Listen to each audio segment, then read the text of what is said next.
يا رحمة للعالمين يا محمد.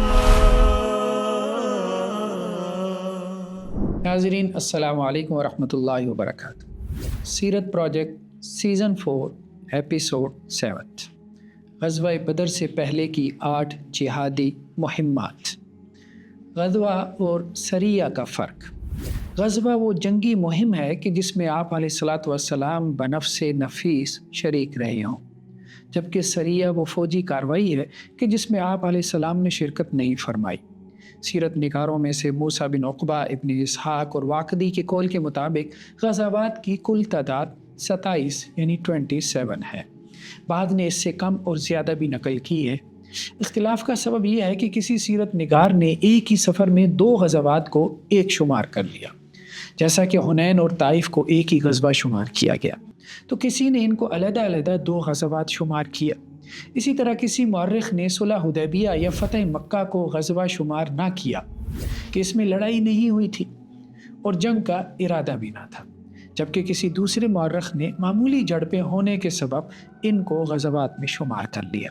9 غزوات میں کفار سے لڑائی ہوئی تھی، جن میں بدر، احد، خندق، قریظہ، مستلق، خیبر، مکہ، حنین اور طائف کے غزوات ہیں. سرایہ کی تعداد میں بھی اختلاف ہے. واقدی نے 47 بیان کی ہے یعنی 47، جبکہ ابن اسحاق کے مطابق یہ 36 یعنی 36 تھے. بعض نے 70 اور 100 بھی کہا ہے، لیکن عام طور پہ 47 یعنی 47 کا قول معروف ہے. آلات حرب یعنی جنگی ساز و سامان. آپ علیہ الصلاۃ والسلام نے جنگوں میں تلوار، نیزہ، تیر، منجنیق اور دبابہ استعمال کیا. نقل و حمل کے لیے گھوڑے اور اونٹ استعمال ہوا کرتے تھے. مہاجرین اور انصار تیر اندازی اور تلوار نیزی کی لڑائی میں خوب مہارت رکھتے تھے، لیکن قلعوں کو توڑنے کی معلومات اور مہارت یعنی ایکسپرٹیز ان کے پاس نہ تھی. آپ علیہ السلام نے عروہ بن مسعود ثقفی، غیلان بن مسلمہ ثقفی اور دیگر چند صحابہ کو اردن کے ایک شہر جرش میں جدید اسلحہ لانے کے لیے بھی بھیجا تھا. فوج کی تنظیم. آپ علیہ السلام نے فوج کی تنظیم فرمائی. فوج کے 5 حصے ہوا کرتے تھے: قلب یعنی اس کا دل، میمنہ یعنی اس کا رائٹ ونگ، میسرہ یعنی اس کا لیفٹ ونگ، مقدمہ یعنی سب سے آگے جو لڑنے والا لشکر ہوتا ہے، اور ساقہ. یہ تقسیم دور جاہلیت سے ہی چلی آ رہی تھی. اس سے لشکر بنیان مرصوص یعنی سیسا پلائی ہوئی دیوار کی مانند ہو جاتا تھا.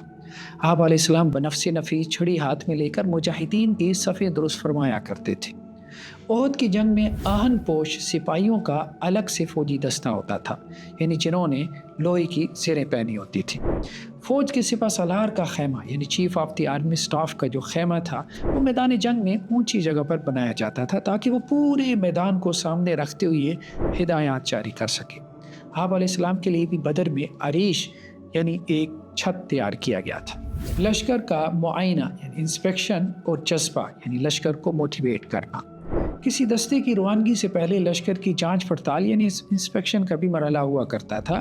افواج کا مورل بلند کرنے کے لیے عین میدان جنگ میں بھی خطابات ہوا کرتے تھے، جیسا کہ قرآن مجید میں بھی ارشاد ہے: اعوذ باللہ من الشیطان الرجیم، بسم اللہ الرحمن الرحیم، یا ایھا النبی حرض المؤمنین علی القتال. اے نبی کریم صلی اللہ علیہ وسلم اہل ایمان کو قتال کے لیے ابھاریں، جوش دلائیں. میدان جنگ کا جھنڈا. میدان جنگ میں جھنڈے بھی ہوا کرتے تھے. لوا الگ سے جھنڈا ہوتا تھا اور رایا الگ سے تھا. لوا فوج کے سپہ سالار کے ہیڈ کوارٹر پر لہرایا کرتا تھا، جبکہ رایا میدان جنگ میں لڑنے والے سپاہیوں کے ہاتھ میں ہوا کرتا تھا. آپ علیہ السلام کے لوا کا نام عقاب تھا.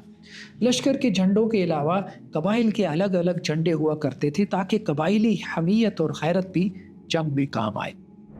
جنگلی حکمت عملی یعنی وار اسٹریٹجی. آپ علیہ السلام نے مدینہ میں آتے ہی دشمن قبائل سے امن کے معاہدے فرمائے. یہ معاہدات بھی جنگی حکمت عملی ہی کی ایک صورت تھے. میثاق مدینہ کے علاوہ جوہینہ، حدیبیہ، دومۃ الجندل اور نجران کے معاہدات بھی کافی معروف ہوئے. غزوہ بدر سے پہلے 8 مہمات بہت معروف ہیں، جن میں سے 4 غزوات ہیں اور 4 سرایہ. ان 8 مہمات میں سے سب سے پہلا سریہ سیف البحر کہلاتا ہے. سریہ سیف البحر. سب سے پہلا سریہ یہ حضرت حمزہ رضی اللہ عنہ کے نام سے بھی معروف ہے، یعنی اسے سریہ حمزہ رضی اللہ عنہ بھی کہتے ہیں۔ یہ ہجرت کے 7 ماہ بعد پیش آیا۔ اس کا مقصد قریش کے ایک قافلے کا پیچھا تھا جو 300 مسلح افراد کے ساتھ شام سے مال تجارت لے کر واپس آ رہا تھا۔ ابو جہل اس قافلے کا لیڈر تھا۔ مسلمانوں کے لشکر کی تعداد 30 تھی اور حضرت حمزہ رضی اللہ عنہ اس کے امیر تھے، اسی وجہ سے اس کو سریہ حمزہ بھی کہا جاتا ہے رضی اللہ عنہ۔ اس لشکر میں سب مہاجرین تھے کہ انصار سے مدینہ پر حملہ کی صورت میں جنگ کا عہد لیا گیا تھا اور یہ مدینہ سے باہر نکل کر دشمن کو دمکانا تھا۔ اس مہم جوئی میں کوئی جنگ نہ ہوئی، اگرچہ فریقین کا آمنا سامنا ہوا۔ یہ آمنا سامنا سمندر کے ساحل کے پاس سیف البحر کے مقام پر ہوا تھا۔ جوہینہ قبیلے کے ایک سردار مشتی بن عمرو جوہنی نے مسلمانوں اور مشرکین کے مابین اپنا اثر و رسوخ استعمال کرتے ہوئے یہ جنگ رکوا دی تھی۔ اس سریے کا مقصد کوئی جنگ نہ تھا، بلکہ قریش کو یہ احساس دلانا تھا کہ ان کے تجارتی رستے اب پہلے کی طرح محفوظ نہیں رہے۔ اگر قریش کو اپنے تجارتی رستوں کو محفوظ بنانا ہے تو انہیں مسلمانوں سے اب بنا کر رکھنی پڑے گی۔ سریہ عبیدہ بن حارث۔ دوسرا سریہ ہجرت کے 8 ماہ بعد بھیجا گیا۔ اس میں 60 مہاجرین تھے۔ ان کے امیر عبیدہ بن حارث بن مطلب رضی اللہ عنہ تھے۔ یہ لشکر مقام راغب کی طرف گیا جو قدید جاتی ہوئی ایک جوفہ سے 10 میل کے فاصلے پر ہے۔ اس کا جھنڈا سفید تھا۔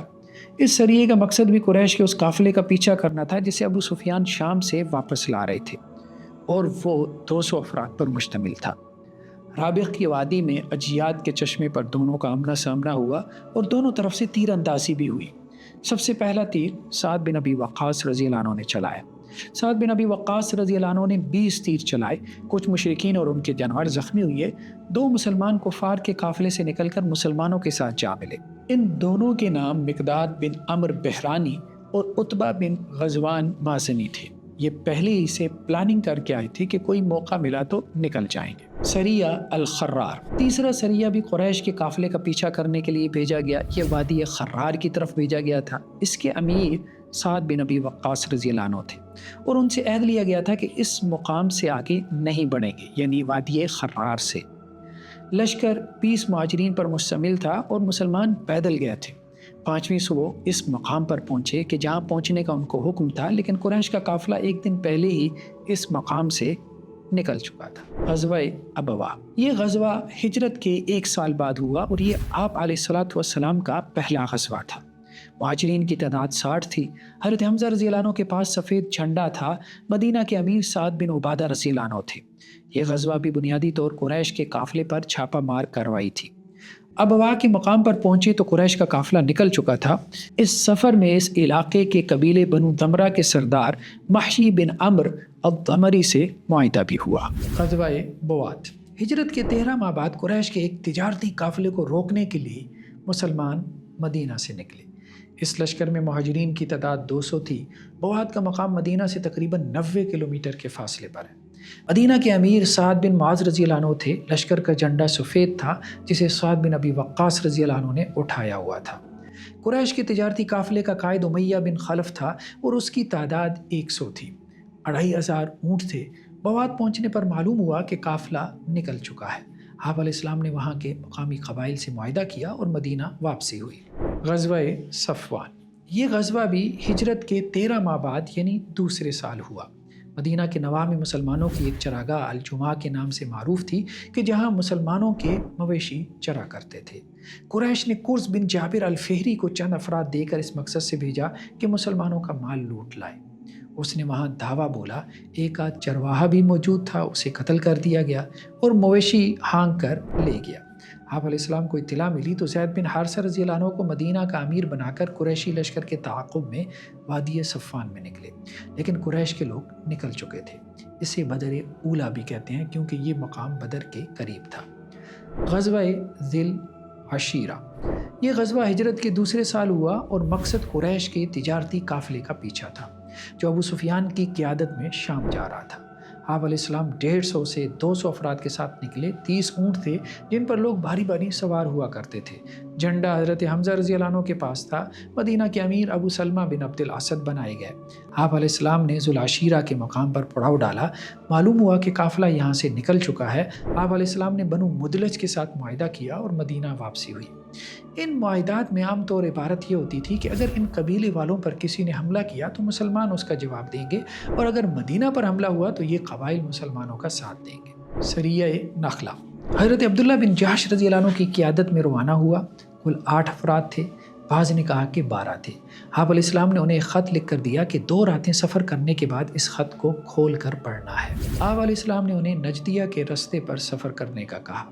2 افراد ایک اونٹ پر باری باری سفر کرتے تھے۔ جب انہوں نے خط کھولا تو لکھا تھا کہ بطن نخلہ تک پہنچ جاؤ اور کسی کو اپنے ساتھ جانے پر مجبور نہ کرو، اور وہاں پہنچ کر قریش کے قافلے کا انتظار کرو۔ رستے میں سعد بن ابی وقاص اور عتبہ بن غزوان رضی اللہ عنہما کا اونٹ گم ہو گیا تو یہ حضرات پیچھے رہ گئے۔ باقی لوگ بطن نخلہ میں پہنچے تو وہاں قریش کا قافلہ پہلے سے ہی موجود تھا۔ وہ مسلمانوں کو دیکھ کر گھبرا گئے۔ مسلمانوں کو بھی کچھ بات سمجھ نہ آئی تو ایک صحابی عکاشہ بن محصن نے یہ ظاہر کرنے کے لیے کہ وہ عمرہ ادا کرنے کے لیے جا رہے ہیں اپنا سر منڈوا دیا۔ اس سے مشرکین کو اطمینان ہو گیا۔ مسلمانوں نے آپس میں مشورہ کیا کہ کیا کریں۔ رجب کا آخری دن تھا اور رجب حرمت والا مہینہ تھا، لہٰذا لڑائی نہیں کر سکتے تھے۔ لڑائی اگر اگلے دن تک مؤخر کر دیتے تو مشرکین کا قافلہ حدود حرم میں داخل ہو جاتا، اور حدود حرم میں لڑائی منع تھی۔ صحابہ کی کثرت رائے سے فیصلہ ہوا کہ مشرکین پر حملہ کر دیں۔ واقد بن عبداللہ یربوئی رضی اللہ عنہ نے مشرکین میں سے عمر بن حضرمی کو تیر مار کر اس کا کام تمام کر دیا۔ اس کے علاوہ مشرکین کے لشکر میں سے عثمان بن عبداللہ بن مغیرہ مخزومی اور حکم بن کیسان قیدی بنائے گئے۔ سامان تجارت سے لدے اونٹ بھی قبضے میں لے لیے گئے۔ آپ علیہ السلام نے صحابہ کرام کو حرمت والے مہینے میں قتال پر سرزنش کی اور کہا کہ اس کا ہمیں حکم نہ تھا۔ قریش نے بھی الزام تراشی شروع کر دی کہ مسلمانوں نے حرمت والے مہینے میں لڑائی کر کے حرمت کو پامال کیا ہے۔ اس پر قرآن مجید کی آیات نازل ہوئیں۔ یسألونک عن الشہر الحرام قتال فیہ قل قتال فیہ کبیر وصد عن سبیل اللہ وکفر بہ والمسجد الحرام واخراج اہلہ منہ اکبر عند اللہ۔ آپ علیہ السلام سے حرمت والے مہینے میں قتال کے بارے سوال کرتے ہیں، آپ ان سے کہہ دیں کہ ان مہینوں میں جنگ و جدال ایک بڑا گناہ ہے، لیکن اللہ کے رستے سے روک دینا، اللہ کا انکار کرنا، مسجد حرام سے روک دینا اور مسجد حرام کے رہنے والوں کو وہاں سے نکال دینا اللہ کے نزدیک اس سے بھی بڑا گناہ ہے۔ ان آیات کے نزول کے بعد آپ علیہ السلام نے اس لشکر کے مال غنیمت کو قبول کر لیا۔ بعد ازاں قریش نے اپنے 2 افراد کو فدیہ دے کر چھڑوا لیا۔ فدیہ کی رقم 40 اوقیہ چاندی فی کس تھی۔ حکم بن کیسان رضی اللہ عنہ نے اسلام قبول کر لیا تھا، جبکہ عثمان بن عبداللہ کفر پر ہی فوت ہوئے۔ سعد بن ابی وقاص اور عتبہ بن غزوان رضی اللہ عنہما بھی بعد میں واپس مدینہ پہنچ گئے تھے۔ جاری ہے۔ جزاکم اللہ خیرہ۔ السلام علیکم ورحمۃ اللہ وبرکاتہ۔ یا رحمة للعالمین یا محمد